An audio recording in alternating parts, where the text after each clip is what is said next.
استغفار کیا ہے؟ واضح رہے کہ استغفار کے معنی اپنے گناہوں کی معافی مانگنا اور بخشش طلب کرنا یعنی توبہ کرنا ہے، اور اس کی حقیقت یہ ہے کہ آدمی اپنے گناہوں کو سوچے اور پھر اس باب مغفرت اختیار کر کے اپنے نفس کو ان گناہوں سے پاک کرے۔ اس کا طریقہ یہ ہے کہ اللہ سبحانہ و تعالیٰ کے حضور اپنے گناہوں کا اعتراف کرے اور اس پر ندامت کا اظہار کرے اور آئندہ گناہ نہ کرنے کا پختہ عزم کرے، اور اس کے بعد صدق دل سے توبہ و استغفار کرے، اور اس کے لیے کوئی بھی لفظ جس میں اللہ تعالیٰ سے معافی مانگنے کا معنی موجود ہو استعمال کیا جا سکتا ہے۔ استغفار کی دعائیں کیا ہیں؟ یہاں میں آپ کو 7 ایسی استغفار کی دعاؤں کے بارے میں بتاؤں گا جنہیں آپ اپنی روزمرہ کی زندگی میں شامل کر سکتے ہیں تاکہ شعوری طور پر اللہ سبحانہ و تعالیٰ سے بخشش حاصل کر سکیں۔ نمبر 1، استغفر اللہ۔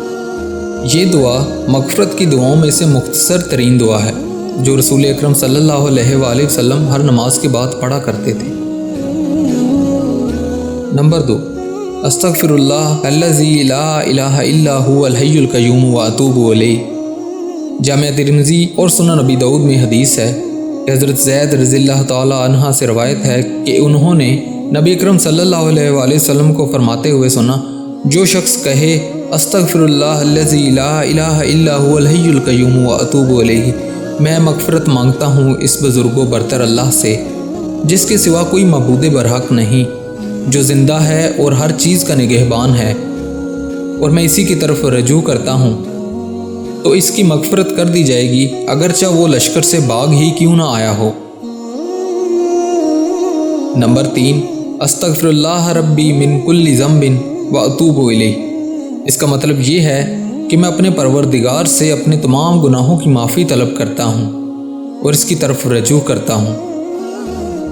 امام نسائی رحمۃ اللہ علیہ السنن الکبریٰ میں حدیث روایت کرتے ہیں کہ سیدنا ابو ہریرہ رضی اللہ تعالی عنہ فرماتے ہیں کہ میں نے رسول اکرم صلی اللہ علیہ وآلہ وسلم سے زیادہ اس دعا کو پڑھتے ہوئے کسی شخص کو نہیں دیکھا، جس کا ترجمہ یہ ہے کہ میں اللہ تعالیٰ سے مغفرت مانگتا ہوں اور اسی کی طرف رجوع کرتا ہوں اور اسی کی بارگاہ میں توبہ کرتا ہوں۔ نمبر 4، لا الہ الا انت سبحانک انی کنت من الظالمین۔ اے الہی، تیرے سوا کوئی معبود نہیں، تو پاک ہے، بے شک میں نے اپنے نفس پر ظلم کیا۔ یہ وہ دعا ہے جو حضرت یونس علیہ السلام نے مچھلی کے پیٹ کے اندر مانگی تھی، اور اللہ سبحانہ و تعالیٰ نے نہ صرف اپنے نبی کی دعا قبول کی اور انہیں غم سے نجات بخشی، اور بلکہ یہ بھی فرمایا کہ جو بھی بندہ مومن یہ دعا مانگے گا اسے نجات ملے گی۔ حدیث میں آتا ہے رسول اکرم صلی اللہ علیہ وآلہ وسلم نے فرمایا کہ جو مسلمان بندہ کسی بھی مقصد کے لیے حضرت یونس علیہ السلام کی دعا کے ساتھ دعا کرے گا تو اس کی دعا قبول کی جائے گی۔ نبی اکرم صلی اللہ علیہ وآلہ وسلم کا ارشاد گرامی ہے کہ میں تمہیں وہ چیز نہ بتاؤں کہ اگر کسی پر کوئی مصیبت اور آزمائش آ جائے تو وہ اسے پڑھے تو اسے اس سے نجات مل جائے۔ وہ یونس علیہ السلام کی دعا ہے، لا الہ الا انت سبحانک انی کنت من الظالمین۔ نمبر 5، ربی اغفر لی وتب علی انک انت التواب الرحیم۔ اے میرے رب، مجھے بخش دے، میری توبہ قبول کر، تو ہی توبہ قبول کرنے والا اور رحم کرنے والا ہے۔ استغفار کے یہ کلمات نبی اکرم صلی اللہ علیہ وآلہ وسلم سے ایک مجلس میں 100 مرتبہ پڑھنا منقول ہے۔ سنن ابی داؤد میں حدیث ہے، عبداللہ ابن عمر کہتے ہیں کہ ہم ایک مجلس میں رسول اکرم صلی اللہ علیہ وآلہ وسلم کے 100 بار ربی اغفر لی وتب علی انک انت التواب الرحیم کہنے کو شمار کرتے تھے۔ نمبر 6، سبحان اللہ و بحمدہ سبحان اللہ العظیم استغفر اللہ۔ حضرت عمر رضی اللہ تعالی عنہ فرماتے ہیں کہ ایک شخص نے نبی اکرم صلی اللہ علیہ وسلم سے دنیا کی کمی کی شکایت کی تو نبی اکرم صلی اللہ علیہ وآلہ وسلم نے فرمایا کہ تم فرشتوں اور مخلوقات کی اس تسبیح سے کہاں غافل ہو جس کی برکت سے انہیں رزق دیا جاتا ہے۔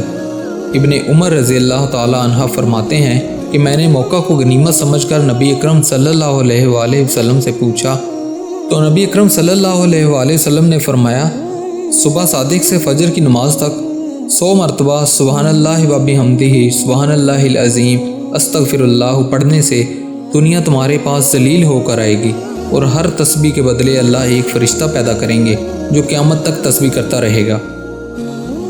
नंबर 7, शदाद बिन औस रज़ियल्लाहु ताला अन्हा से रवायत है कि नबी अकरम सल्लल्लाहु अलैहि वसल्लम ने इनसे फरमाया, क्या मैं तुम्हें सैयदुल इस्तग़फ़ार यानी मग़फ़िरत तलब करने की दुआओं में सबसे अहम दुआ ना बताऊं?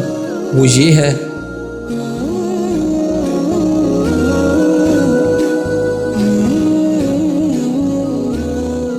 ऐ अल्लाह तू मेरा रब है, तेरे सिवा कोई मबूद बरहक नहीं, तूने मुझे पैदा किया, मैं तेरा बंदा हूँ, मैं अपनी इस्तिताअत पर तुझसे किए हुए वादा व इकरार पर कायम हूँ और मैं तेरी ज़ात के ज़रिए अपने किए गए शर से पनाह मांगता हूँ। तूने मुझे जो नेमतें दी हैं इनका इकरार और इतराफ़ करता हूँ। मैं अपने गुनाहों को तस्लीम करता हूँ। तू मेरे गुनाहों को माफ़ कर दे, क्योंकि गुनाह तो बस तू ही माफ़ कर सकता है।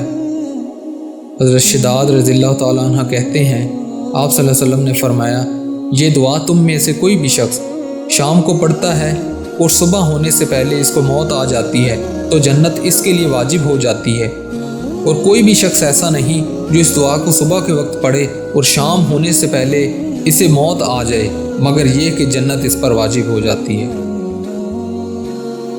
इस्तग़फ़ार करने के 5 फ़ायदे। नंबर 1, इस्तग़फ़ार अल्लाह सुब्हानहू व तआला की रहमत का दरवाज़ा खोलता है। ये कहाँ से साबित है? सूरह अल हिज्र की आयत नंबर 49 में अल्लाह सुब्हानहू व तआला इस्तग़फ़ार का एक फ़ायदा बताते हैं। वो क्या है कि ए नबी, मेरे बंदों को खबर कर दो कि मैं गफ़ूर रहीम हूँ और मैं ही माफ़ करने वाली ज़ात। मेरे बंदों को खबर दो कि बेशक मैं ही बख्शने वाला मेहरबान हूँ। तो इस आयत से साबित होता है कि इस्तग़फ़ार अल्लाह की रहमत के दरवाज़े खोलता है और हम सब अल्लाह सुब्हानहू व तआला की रहमत ही के तो तलबगार हैं। और जब रहमतों के दरवाज़े खुल जाते हैं तो सारी बंदिशें दूर हो जाती हैं, सारी परेशानियां दूर हो जाती हैं। ज़िंदगी में किसी भी किस्म की कोई परेशानी हो, कोई मुसीबत हो, कोई बंदिश हो, कोई रुकावट हो, बस इस्तग़फ़ार की तस्बीह करें, अल्लाह सुब्हानहू व तआला आपकी हर किस्म की मुसीबत परेशानी दूर कर देगा, आपके लिए रहमत का दरवाज़ा खोल देगा इंशाअल्लाह। नंबर 2, इस्तग़फ़ार माल और रिज़्क़ में इजाफ़ा करता है। सूरह नूह की आयत नंबर 10 से 12 में अल्लाह सुब्हानहू व तआला हज़रत नूह अलैहिस्सलाम का सेंटेंस कोट करते हैं कि वो अपनी कौम को कहते हैं कि ए मेरी कौम के लोगों, अल्लाह सुब्हानहू व तआला से इस्तग़फ़ार करो। अल्लाह ताला बहुत ज़्यादा माफ़ करने वाला है, बार बार माफ़ करने वाला है। वो इसके नतीजे में तुम पर बारिश बरसाएगा, माल में इजाफ़ा कर देगा, अल्लाह ताला तुम्हें औलाद देगा। हमें अपनी रोज़मर्रा की ज़िंदगी में बहुत सारे ऐसे वाक़यात देखने और सुनने को मिलते हैं कि जिनके पास औलाद नहीं थी, वो इस्तग़फ़ार में पड़े तो अल्लाह सुब्हानहू व तआला ने इनको औलाद की नेमत से नवाजा। नंबर 3, इस्तग़फ़ार दुख और परेशानी को दूर करता है। सुनन अबू दाऊद की हदीस है, नबी अकरम सल्लल्लाहु अलैहि वसल्लम ने फरमाया, जो कोई इस्तग़फ़ार का इल्तिज़ाम कर ले तो अल्लाह इसके लिए हर तंगी से निकलने और हर रंज से निजात पाने की राह हमवार कर देगा और इसे ऐसी जगह से रिज़्क़ अता फरमाएगा जिसका वो तसव्वुर भी नहीं कर सकता। अगर कोई शख्स मुस्तकिल यानी कंसिस्टेंसी के साथ अल्लाह ताला से तौबा करता है तो अल्लाह सुब्हानहू व तआला हर दुख, मुसीबत, परेशानी, हर किस्म के स्ट्रेस और एंग्जाइटी से इसके लिए कोई रास्ता निकाल देगा। और अगली बात यह कि अल्लाह सुब्हानहू व तआला वहाँ से रिज़्क़ अता करेगा जहाँ से इसका गुमान भी नहीं होगा। इस्तग़फ़ार का 4था फ़ायदा, गुनाहों को मिटाने वाली जो चीज़ है वो इस्तग़फ़ार है।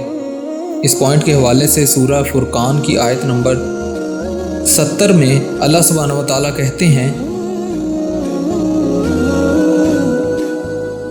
मगर जो तौबा करे और ईमान लाए और अच्छा काम करे तो ऐसों की बुराइयों को अल्लाह सुब्हानहू व तआला भलाइयों से बदल देगा और अल्लाह बख्शने वाला मेहरबान है। तो इससे साबित होता है कि इस्तग़फ़ार की बरकत से अल्लाह ताला ना सिर्फ आपके गुनाह माफ़ कर देता है बल्कि इनको नेकियों में भी तब्दील कर देता है। और 5वां फ़ायदा इस्तग़फ़ार का ये है कि इस्तग़फ़ार की बरकत से अल्लाह सुब्हानहू व तआला आपकी दुआएं कबूल करता है। सूरह सवाद की आयत नंबर 35 में अल्लाह सुब्हानहू व तआला ज़िक्र कर रहे हैं हज़रत सुलेमान अलैहिस्सलाम का कि इन्होंने कहा अर्ज़ की कि ए मेरे रब, मुझे बख्श दे और मुझे ऐसी सल्तनत अता फरमा कि मेरे बाद किसी को लायक ना हो। बेशक तू ही है बड़ी देन वाला। इससे क्या साबित होता है कि जब बंदा इस्तग़फ़ार करता है, तौबा करता है और इसके बाद कोई दुआ करता है तो अल्लाह सुब्हानहू व तआला इसकी दुआ कबूल करते हैं। अल्लाह ताला ने हज़रत सुलेमान अलैहिस्सलाम को ऐसी सल्तनत अता की, ऐसी बादशाहत अता की जो आज तक किसी को नहीं दी। तो साबित हुआ कि अगर आपने अपनी दुआ कबूल करवानी है तो पहले इस्तग़फ़ार पढ़ें और फिर इसके बाद दुआ करें। अल्लाह सुब्हानहू व तआला आपकी दुआ लाज़मी कबूल करेगा। वीडियो अच्छी लगी हो तो लाइक कर दें और मज़ीद ऐसी प्यारी प्यारी इस्लामी वीडियोज़ देखने के लिए हमारा चैनल सब्सक्राइब कर दें। दुआ में याद रखिएगा। जज़ाकल्लाह। अल्लाह हाफ़िज़।